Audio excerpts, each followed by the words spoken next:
This is the Uptick Newswire Stock Day podcast, sponsored by InvestorsHangout.com. Subscribe to us on iTunes, Google Play, and YouTube to stay up to date on penny stock news and interviews, public information on OTC, pink sheets, and microcap stocks from around the world, with your host, Everett Jolly. On today's show, I'm bringing you back a great company, and it's been a little while since he's been on my show. We're talking no other than Cannabis Life Sciences. They're also known as CLS Holdings USA, Inc. They're on the OTCQB under the ticker symbol CLSH. And with us today, we're very fortunate to have him. He's somewhere in Canada, traveling, telling people about his great company and his great story. Jeff Binder, Chairman and CEO. Jeff, welcome back to the show. Thank you. It's so good to be back. I thank you for having me. You know, what are your thoughts on the current state of medical and recreational cannabis, especially now that you're up in Canada? I think they're going to approve something here the first week of October, if my mind recalls correctly. Well, yeah, Canada has already approved federal or countrywide recreational marijuana. They're in the process of promulgating all of their rules and regulations, and it is expected to be rolled out here in the next 30 to 60 days. With regard to medical and recreational in the U.S., I'd like to start with medical because everybody talks about the recreational side of it. Medical is very important. There are a lot of applications where it is shown to be, very beneficial. If you look at Colorado, where medical marijuana has been in use now for, I think it's going on 5 or 6 years, there's the use of opioids are down, and people are flocking to the state where there are indications that medical can help, such as there's 80,000 children in the United States under 10 years old that have more than 8 epileptic fits a day.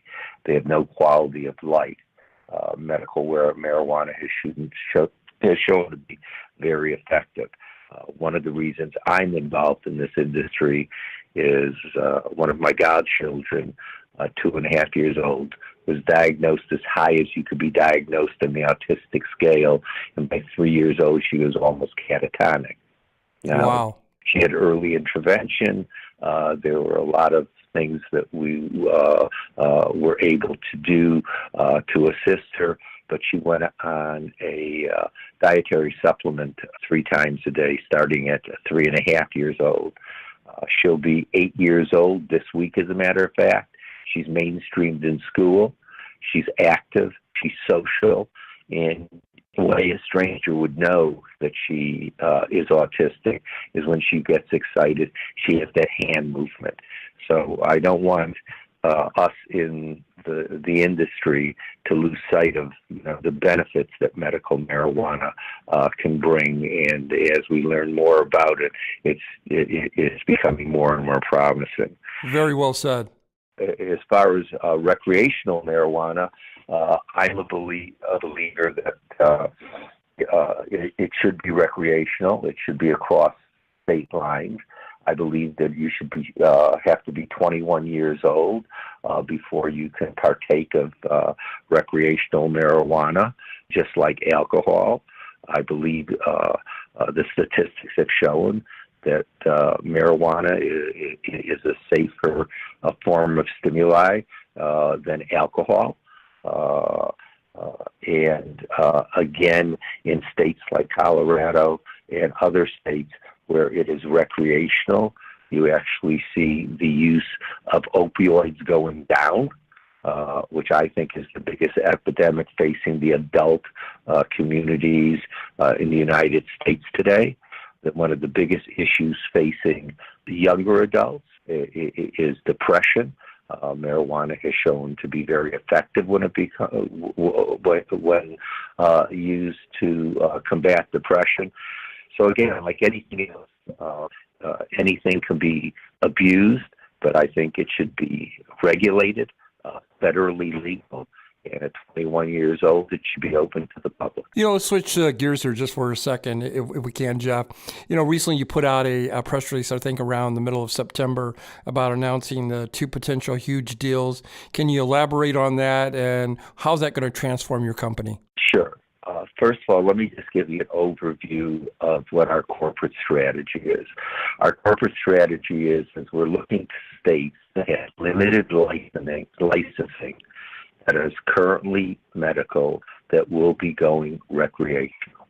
The reason we're doing that is because if you look at states like Colorado, where there's almost unlimited licensing, and there's probably, I believe, in Denver alone, 300 or 400 licenses, it gets to be overkill. We look to Massachusetts, where there's only 39 medical licenses. There will be a very limited amount offered by the state, and a very limited number of municipalities are opting in. So we see that as a great opportunity to garner market share. We welcome competition, but we don't see prices going down dramatically as they are in states where there are unlimited licenses. Massachusetts has a very large population. The state has approved recreational. It was supposed to be implemented in July or August. They've held back getting the regs in place, and they'll be on board in the next 30 to 60 days. The company that we have entered into a letter of intent with, In Good Health, was the third medical marijuana company in the state. They presently have over 17,000 people come to their establishment, and they do about they deliver to about 1,700 people. They currently operate a 25,000 square foot grow and dispensary. We will be lending them $5 million for them to build out another 25,000 square feet contiguous with their current space. So management in place. So we see it as a tremendous opportunity. The second term intent we entered into was with a group that have all the licenses in place to do an 86,000 square foot grow. It'll be state of the art. Again, people that we've vetted that know the business. We're going to be building that out, and it should be finished being built out the third quarter of 2019, and fully operational by the end of the first quarter of, when I say 2020. That will make it the second or third largest grow in the state. And as I said, a very limited amount of licenses being given out. So we intend to be one of the top players within the state of Massachusetts. That's an overview of why we entered into these two letter of intents and what we see as the opportunity. My guest today is Jeff Binder. He is the chairman and CEO of Cannabis Life Sciences, CLS Holdings USA, trade on the OTCQB under the ticker symbol CLSH. We're kind of running out of time here, Jeff, but why would you want people to take a little bit closer look at your company? Your stock price is at $1, market cap's at $84 million. Okay. I think if you look closely at our company, you'll see, as I express what our philosophy is, we tend to go into states where we can be one of the dominant players within that state. We also didn't mention our patented technology, which we're building a facility in Nevada now. We received our patent in December, and we are in the process of not only building our facility, but also licensing that will go around that patent. So I think we cover seed to sale, but we also have a strong technology play that we're looking at. And as I said, we intend to be one of the dominant players in this industry. We have a good management team, and I would just ask everyone to look at what we're doing, and hopefully you'll see the opportunities that we see within CLS. Jeff, I want to thank you for stopping by, coming on the show today. I wish you nothing but continued success. Only thing I ask you, hopefully you'll come back on the show in 40 or 50 days and give us an update of what's going on behind the scenes. That would be my pleasure. Again, I thank you so much for the opportunity of speaking with you. Have a beautiful day.